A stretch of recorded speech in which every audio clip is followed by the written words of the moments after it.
Hey cat parents! Got a feline friend who loves to graze?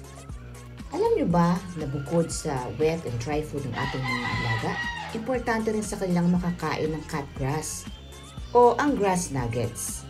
Actually, ang cat grass ay isang uri ng halaman na karaniwang itinatanim para sa mga pusa.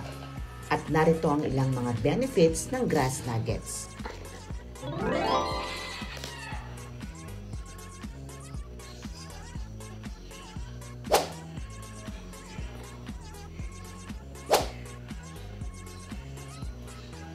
But still, mahalaga na tandaan na ang grass nuggets ay hindi dapat ang pangunahing pagkain ng mga pusa, kundi isang supplement lamang. Dapat kumonsulta pa rin si isang veterinaryo bago bigyan ng mga pusa ng grass nuggets, lalo na kung may mga problema sa kalusugan.